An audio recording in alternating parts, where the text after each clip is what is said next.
I could look back at any date in the last year and tell you the most meaningful thing that happened to me on that day. I'm so attached to this notebook that I've changed the way I dress so I can carry it with me at all times. This isn't just helping me unlock my creativity, it's improving my mental health. Hi friends, if you're new here, my name's Henry. I run a management consultancy by day and perform as a magician by night. Through this channel, I share advice on how to learn new skills and find time for creative projects that make you happy. Over the last few years, I've become increasingly attached to my phone. Mindlessly scrolling social media was getting in the way of creative projects, was disrupting my sleep, and was making me unhappy. I've been searching for ways to replace this habit with something more productive, and in the last year, I've experimented with different ways a notebook could fulfill this role.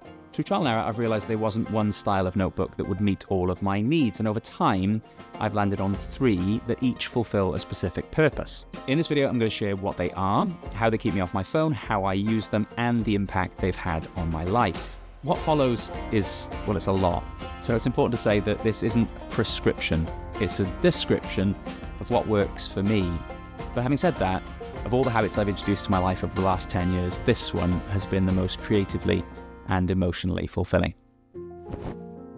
One of the times I was most vulnerable to scrolling my phone was first thing in the morning, immediately after waking up and before getting out of bed. This habit was really disruptive because either I would see something that would annoy me or make me feel inadequate, or I'd just spend too much time scrolling and be late to start the day. In the last few months, I've swapped this habit for writing morning pages. If you haven't come across this practice before, it was popularized by Julia Cameron in 1992 in her book, The Artist's Way. And it's incredibly simple. All you need to do is write whatever is in your head continuously for 3 pages. If you can't think of anything, you just write about that. You might be thinking, well, why the hell would you do that? In my case, there have been 2 specific benefits. I'm quite an anxious person. And first thing in the morning, I sometimes have unproductive thoughts that get in the way of making progress over the course of the day. Writing morning pages is a way of me unburdening myself of some of those thoughts. By getting them on paper, I'm able to look at them objectively and ask myself how valid they really are.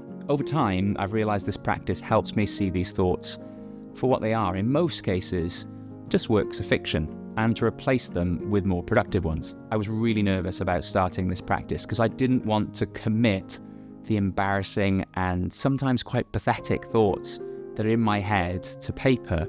But once I got over myself, I found this practice to be incredibly cathartic and really productive. The second benefit is that almost every day the practice produces a serious volume of creative ideas. It's the strangest thing because just by letting your mind wander, it seems that creative ideas just pop in as if by magic, and probably about half the ideas that I get for this channel or for magic tricks come from writing morning pages. They aren't perfectly formed, and more often than not I have to refine them later on. But if it wasn't for this practice, then I don't think they'd even be born in the first place. I use this Penco B5 notebook for my morning pages, and I write with a Lamy fountain pen. And there's a reason for that. This is my favorite notebook.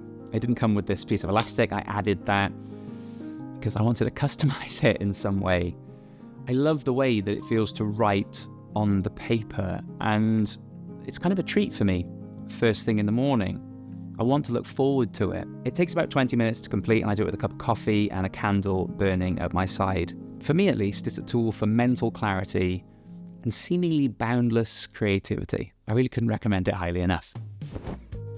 This second notebook is designed to be used in those moments where previously I would have just impulsively reached for my phone. I often find myself compelled to find out when Shawn Michaels won the Royal Rumble or how Bronny James is doing in the G League. Those random snippets of information just go in one ear and out the other, and what would have otherwise been a moment of relaxation ends up actually draining my battery a little bit more. So I've replaced this urge with a style of notebook called a zibaldone.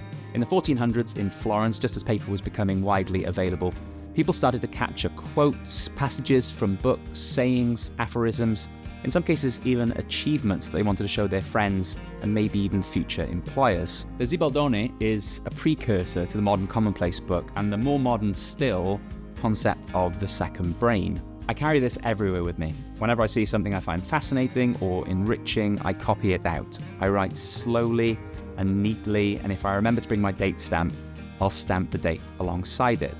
Keeping a zibaldone is making me more curious, more present, and just more attuned to my surroundings. In moments where I would have previously reached for my phone, I've replaced that with reaching for my Zibaldone. I flick through it and very quickly I'll come across something inspiring that brings me joy or that helps me in some way. And I'm so attached to this notebook that I've even changed the way I dress to make it easy to carry it with me at all times. This is the kind of thing that so many people would keep in Notion or some kind of other second brain style software. But for me, having this in Notion would sort of defeat the object a little bit. It would require me to use my phone even more.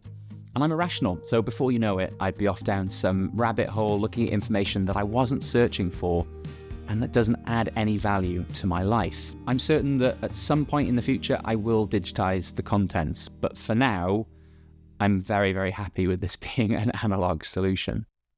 I was also vulnerable to getting lost on social media at the end of the day before getting ready for bed. I wanted to find a way of replacing this habit more than any other because it was making me wired and feel anxious and really disrupting my sleep. And I'm so chuffed with the solution that I've come up with here. But before I get to that, if you're still here, then you're part of the 20% of people that statistically is still watching the video at this point. So I'm guessing that you're getting some kind of value out of it. If you are, then I'd be really thrilled if you give it a like, which will help other people to find it in future. And leave me a comment down below to let me know why you stuck around. Thanks so much. I've got a dreadful memory for experiences. So I've been looking for a way to help me recall moments that I might otherwise have forgotten, but I haven't been willing to commit to writing a proper diary. But recently, I've come across a practice and a tool that have solved this problem for me. About a year ago, I read Storyworthy by Matthew Dix. Matthew is a world-renowned storyteller, and his excellent book shares a wide range of techniques to tell better stories and practices to find them in your daily life. One of those practices he calls homework for life. The idea is that every day you capture a moment that is story-worthy. It could be something small and tender, or it could be something big and impressive. It doesn't really matter, it just has to be story-worthy.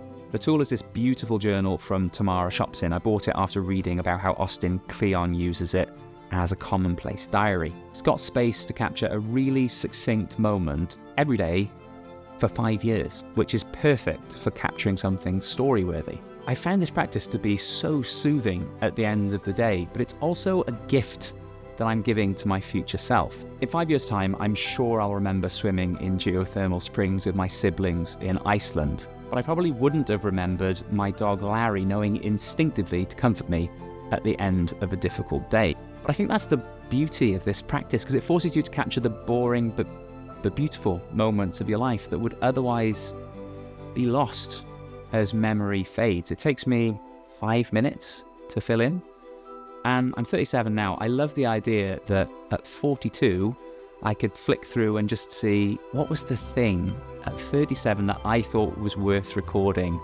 on that specific day, and then I can share it with somebody else. I do know that all of this is kind of a lot, and I'm not saying that you should do exactly as I do, but I feel so strongly in my heart that taking the time to work through your worries, to explore your creativity, to draw inspiration from other people, and to document your experiences is a damn sight more meaningful than watching thirst traps on TikTok. I discovered at least one of these practices in Oliver Burkeman's Meditations for Mortals. So if you enjoyed this video, I'm pretty sure you'll also enjoy this one, which shares 5 lessons from the book on how to live an intentional and meaningful life while embracing your limitations. Thanks for watching.